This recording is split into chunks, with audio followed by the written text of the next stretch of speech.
What's up, everybody? This is Chris Surratt bringing you another edition of the Car Concierge Show, the show that helps you with the buying, selling, maintaining, and repairing of all of your vehicles. On today's show, we're going to check out my favorite EV company, BYD, and how they're planning to expand globally around the world, including America. We're also going to head over to GM and head over to Indiana and talk about how they're having some delays when it comes to a plant that they plan to build over in New Carlisle. And last but not least, we're going to head over to Detroit and check out Vinnie Johnson, one of my old school favorite basketball players, and his Piston Automotive Group and their win when it comes to a court case. Okay, first up, we're going to check out BYD, and they have, of course, been exploding in the market as of late. They've tried their best to integrate their vehicles over here in America, but they're coming against some walls. But they continue to grow their brand globally. And by doing that, of course, they're putting a squeeze on the American, group to allowing them to sell cars here. They've already reached out to a lot of people here about their vehicles. So we're going to check out what they're saying about their growth as it comes globally to their product. All right, and of course we head over to our favorite automotive news. BYD aims to get half of sales from global markets. BYD is investing billions of dollars on production facilities in Europe, Asia, and South America to serve local markets and skirt trade barriers being thrown up against Chinese EVs. And of course it's written August 28th. So, China's top-selling automaker BYD expects overseas deliveries to account for almost half of total sales in the future, suggesting it will continue to set up global production hubs to overcome punishing tariffs. Our overseas market will account for a relatively large proportion of our global sales in the future, Executive Vice President Stella Li in an interview at the company's Shenzhen headquarters. Asked to be more specific, she said nearly half of sales will come from overseas. While Lee did not give a specific time frame for the global sales goal, it would require a huge increase in production and deliveries. BYD is on track to hit 500,000 overseas sales this year, having reached 270,000 in the first 7 months, accounting for around 14% of its overall total. BYD's overall target is to sell approximately 3.6 million full electric and plug-in hybrid cars in 2024, mostly in its home market. To achieve the global goal, BYD is investing billions of dollars on production facilities in Europe, Asia, and South America to serve local markets and skirt trade barriers being thrown up against Chinese electric vehicles. NAFTA. Look into NAFTA. Understand how if they put this factory in South America or Mexico, they're right here with us. The European Union earlier this month imposed an additional 17% duty on BYD cars, while Canada and the US have both slapped 100% levies on Chinese EVs, accusing China of cheating on trade by subsidizing its auto industry. BYD has factory up and running in Thailand and more manufacturing capacity being built in Hungary, Brazil, and Turkey. It has committed to build a plant in Indonesia and is poised to sign a production deal in Mexico. To build its brand awareness outside China, it last month signed a deal with Uber to put 100,000 EVs onto the ride-hailing company's platform and was one of the major sponsors of Euro 2024 and Copa America soccer tournaments. Okay, they backdooring it a little bit. The international push will likely feature in a robust financial report and rising first half net income that BYD will release later on August 28th. The 50% global sales goal probably will not be achieved until the end of the decade, according to Bloomberg Intelligence China auto analyst Joanna Chen. That 50% mix is at least a 2030 story or even later, Chen said. Among Chinese OEMs, Chery Auto's current mix is roughly half export to half domestic. It was the earliest to go overseas and now the largest Chinese OEM in terms of exports. Others still depend heavily on the domestic market. BYD has been selling well in countries like Brazil, Israel, Thailand, and Australia, but European drivers remain less enthused about buying an EV, reflecting the broader trouble for legacy and new players across the continent. BYD has also become a dominant force in its home market, overtaking established Western automakers like Volkswagen Group to sell 3 million units last year. BYD is also setting up its own data centers in individual European countries as it expands its autonomous and internet-connected cars, Lee said. The data collected will not be sent to China, she said, heading off data security concerns, something the U.S. is seeking to tackle. Efforts to keep customer data safe mirrors and a commitment by rival EV maker XPeng to set up large-scale data centers in Europe to cope with software data collection in its intelligent driving cars. All right, so. And that's what we're talking about with BYD. Now, all this is just to say to you that BYD is coming. It has set up factories all over the globe. It's outselling its numbers already. It's already overtaken its market share over in its own home market. So it's proven to be a good quality product. It's proven to be a product that a lot of people like. They've proven that they can make good money, and they've proven that they can make good moves to avoid certain things like tariffs and levies and all these type of things. So I truly expect that BYD will have some kind of facility here in the States fairly soon. I suspect that there'll be BYD vehicles on the streets a lot more, just like Tesla Cybertrucks here pretty soon, because there's no way to stop them from getting over here and grabbing some of this market share, because the big three and all the other American automakers are slipping. They're not doing their job. They're not putting out a good product. They're not taking care of their customers. They're not taking care of their employees. They're laying everybody off, so there's nobody out there to buy their products. And why would you buy GM if GM just fired you? It doesn't make sense.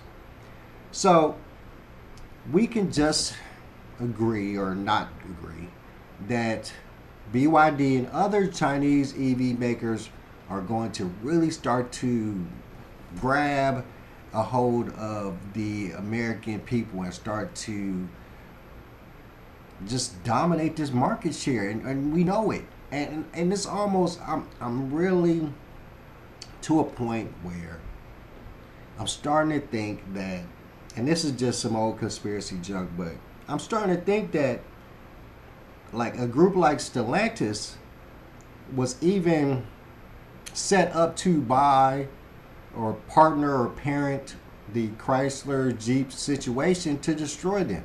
I mean, I'm really starting to really get big on this corporate raider thing that I've been talking about. I'm really starting to get, a good eyes view of how Stellantis has been destroying these the big three, or these, Chrysler, Jeep, Dodge, and how we've watched them lose so many important executives, and we've watched them step away from the market and lose so many employees in factories. It's literally the move of a mercenary corporate raider. It's the move to come in, say all kinds of good stuff, but in the back you selling the tires out the back door, you're selling the starters out the back doors, and they coming up missing, orders is coming up short and wrong, and people starting to quit because you cut and they pay over here, you cut and they pay over there, so they quitting.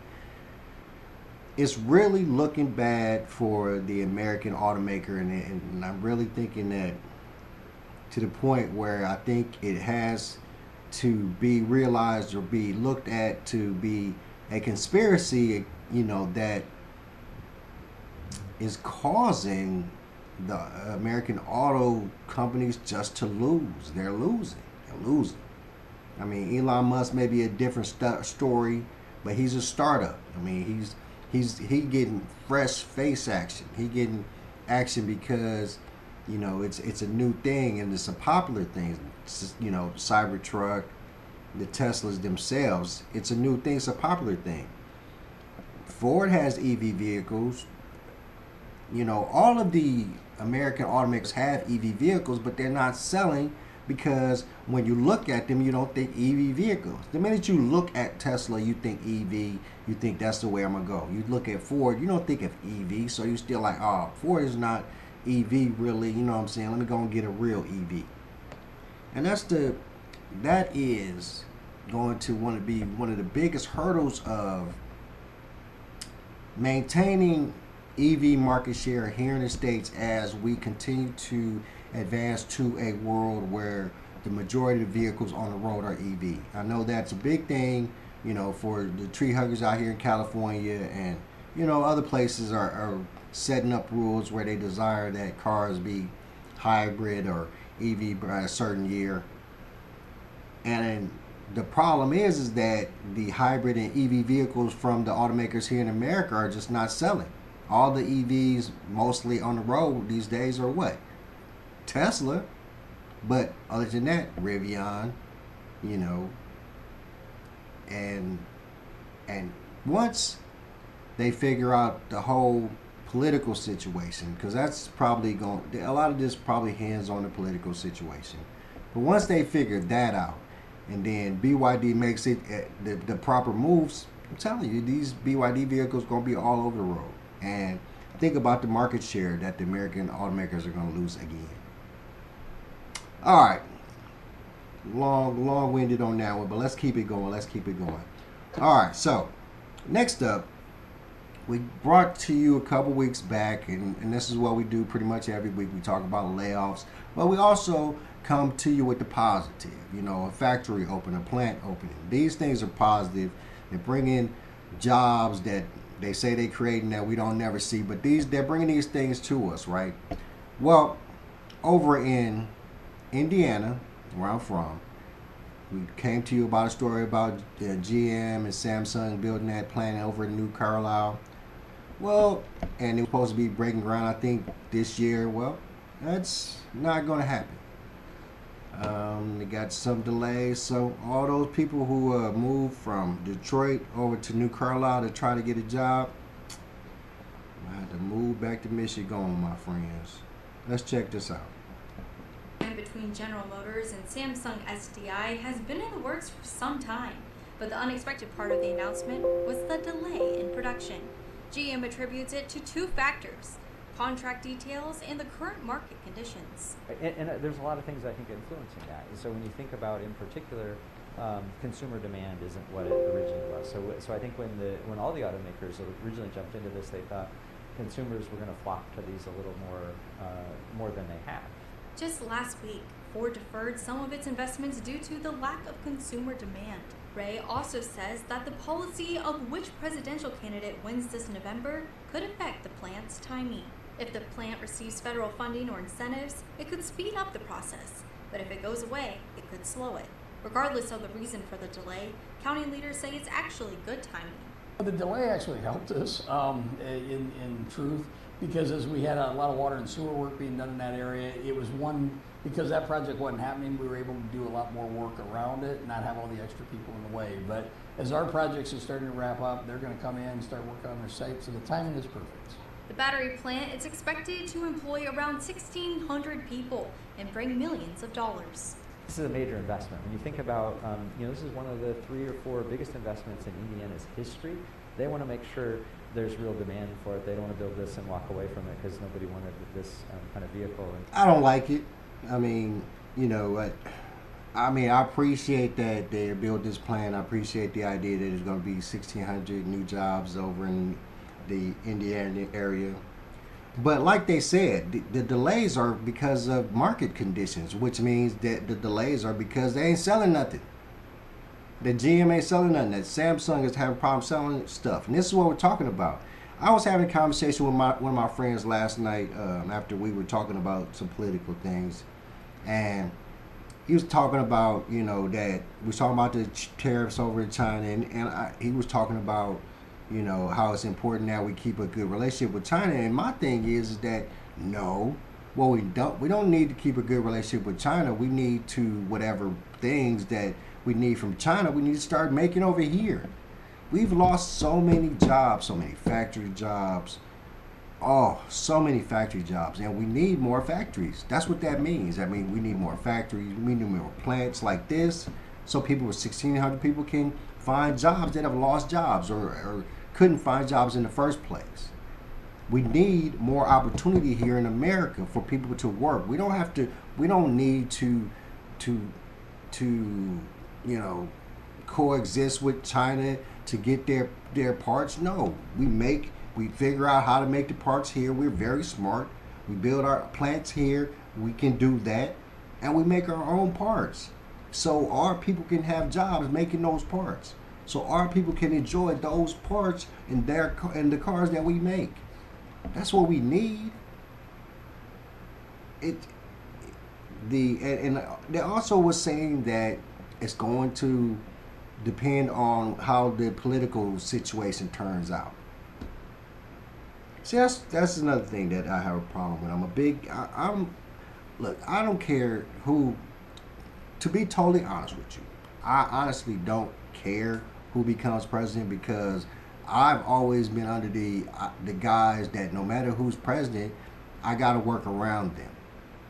I don't care who it is. It doesn't matter, because if I vote for Trump and Kamala Harris becomes president, I got to work around that.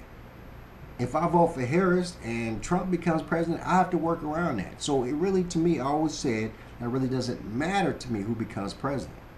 But they're sitting here telling us in this story that whoever becomes president is going to help or hurt how fast this project goes. And I don't understand how. What does the presidency have to do with the financing and the groundwork it needs to build a plant so that we can have jobs for 1,600 people?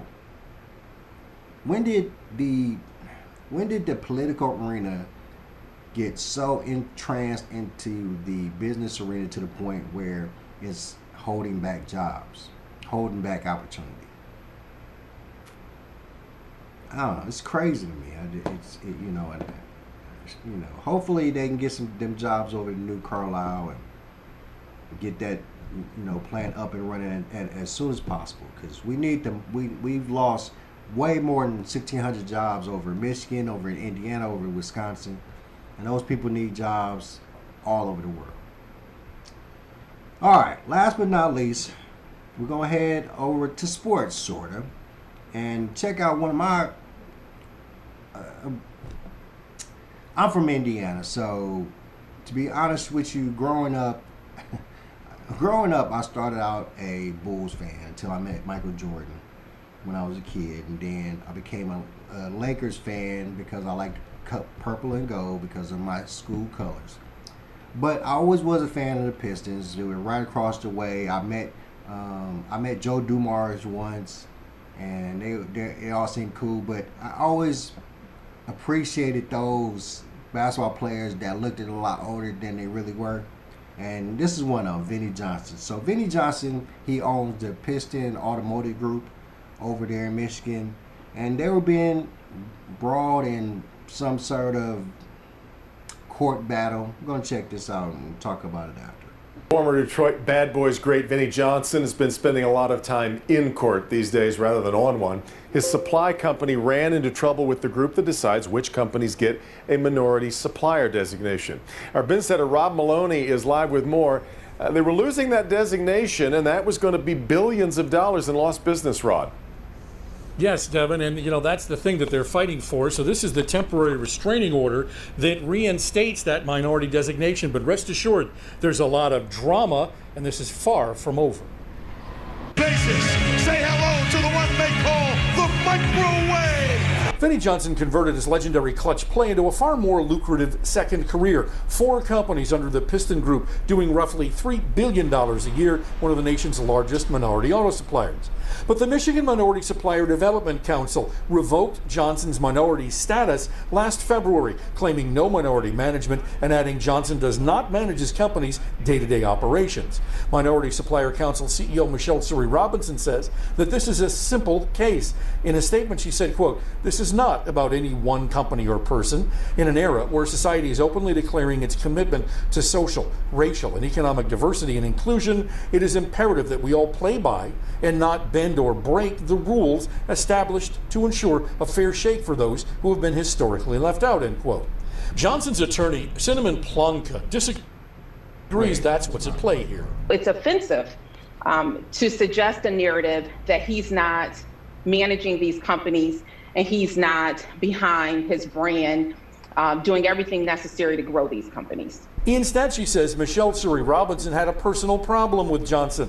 She claims that Robinson wanted Vinnie to fund her organization and got angry at him when Johnson hired one of her staffers. In addition to not donating $300,000 to MMSDC and supporting a golf outing, Vinnie did hire an employee of MMSDC, and that obviously agitated her. Former MMDSC staffer Frank Irvin now runs the government relations department at the Piston Group.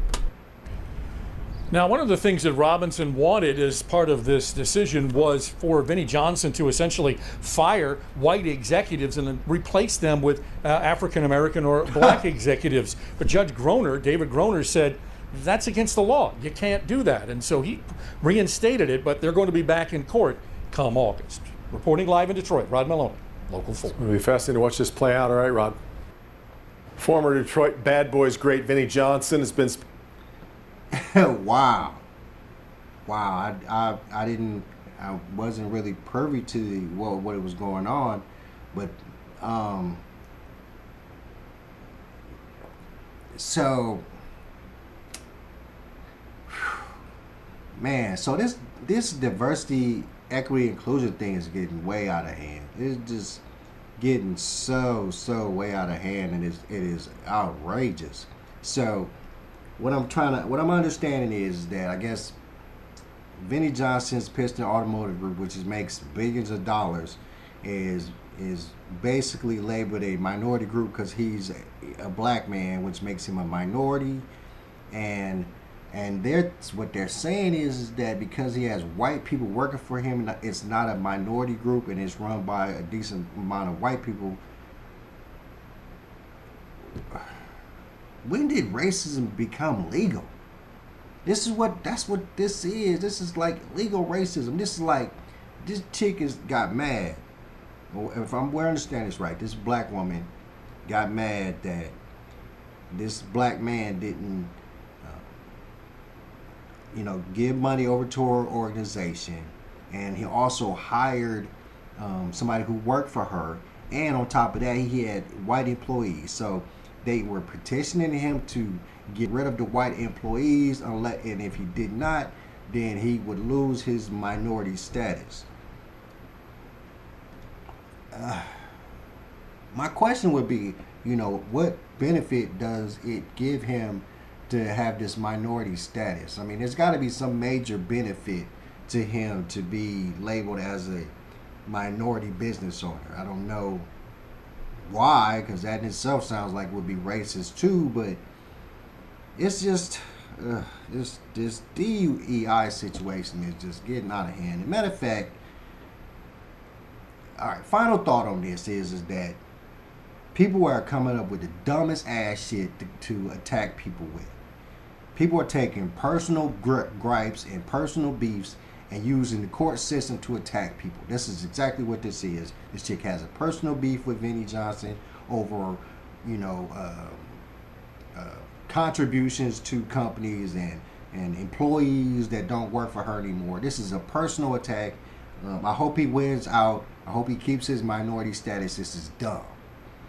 But there was another story, and I'm glad because I wasn't gonna do this story, but it's pertinent to the Vinnie Johnson story. So DEI hires. It's been big conversation lately, and what we've been noticing as of late is that a lot of diversity, equity, and inclusion people who were hired under this guise are being fired. Why are they being fired? Because the jobs are useless. They're useless jobs. They hire people to make sure you have enough black people at this company. They hire people to make sure you have enough females at this company. Then once you get those people in there, what you gonna do? Ford has decided that they're gonna scale back their DEI hiring, along with Harley Davidson and some other people. But we're gonna read this story real quick. I'm gonna let y'all get up out of here. We're gonna touch on this story because it just relates to the whole Vinnie Johnson thing, and I wasn't gonna do it, but it relates too well. Okay. So, real quick, Ford joins Harley in scaling back DEI policies amid backlash. Ford said it's refocusing employee resource groups and opened them to all its workers. This is from August 28th, and written by Jeff Green and Simon Foxman, maybe. Ford Motor Company told employees it would modify its diversity, equity, inclusion initiatives and end participation in a notable ranking by an LGBTQ advocacy group, joining a series of companies including Lowe's Company and Harley-Davidson Inc. in curtailing some of the programs. We are mindful that our employees and customers hold a wide range of beliefs, Ford Chief Executive Officer Jim Farley wrote in an internal email, which was shared with Bloomberg by anti-DEI activist Robbie Starbuck and confirmed as authentic by the company.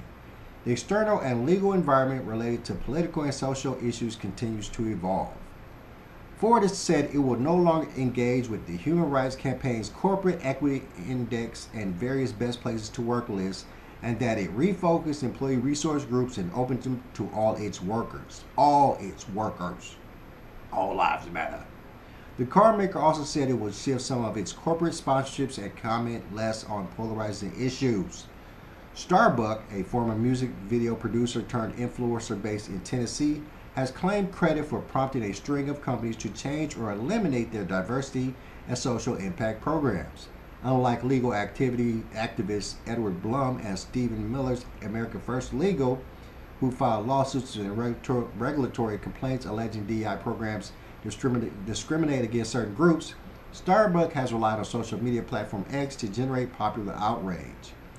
Tractor Supply Company, Deere & Company, and Harley-Davidson each said they revised their DEI initiatives after Starbucks started a stream of posts on social media platform X attacking what he describes as woke policies out of step with their customers. Ford's Farley is on Harley's board, and John May, the CEO of Deere, is a director of Ford. Starbucks took credit for changes at Lowe's, saying on X the company announced changes to its DEI policy after Starbucks contacted the home improvement retailer last week. Jack Daniel's whiskey maker Brown-Forman Corp. also told staff last week it was ending DEI programs. Starbucks said he was investigating Ford's policies before the announcement. Ford declined to comment beyond the memo. The letter marks a shift in tone from the carmaker since the 2020 murder of George Floyd, when Chairman Bill Ford and then CEO Jim Hackett pledged to lead from the front and fully commit to creating the fair, just, and inclusive culture that our employees deserve. This isn't everything we want, but it's a great start, Starbucks wrote on X. We're now forcing multi-billion-dollar organizations to change their policies without even posting, just from fear that they have of being the next company that we expose. Oh, man, that's what I'm saying. This cancel culture is killing y'all, man. Cancer culture is killing y'all. Now, I'm not sure who Starbuck is, and I don't know what his goal is, but my whole thing is that, you know, the DEI thing is just going away. It kind of almost has to, because it's trading one form of discrimination for another. That's the way I've always looked at it. It's if you are not just opening everything for everybody and you're just saying that these people here can do this, that's discrimination. And no matter how you slice it, that's discrimination. If a gay dude, if a job is only open for a gay dude, but there's a not gay dude that can do the job as well as the gay dude, and the not gay dude can't get the job, that's discrimination. It's you know, and the whole DEI situation, of course, you know, and they even said in this story that the DEI culture really started with George Floyd. It really started with Black Lives Matter and all of these type of things. And at first we was all in, but then what happened is that it became a separation of state. It became a situation where it was divisive. It was separating us from people that we need to get together with. We need to get together, not separate. That's what it does. The whole DEI thing is so that we include everybody. But what it implies is that we're not including everybody already. What wasn't these people getting an opportunity to do? That's what we're talking about. DEI, diversity, equity, inclusion. They want to make sure that every diverse group has the equity to be included. And the question would be, who says they wouldn't be included in the first place? You? Or were you just making sure that you could force them into a spot that somebody might say that they didn't want them to be in?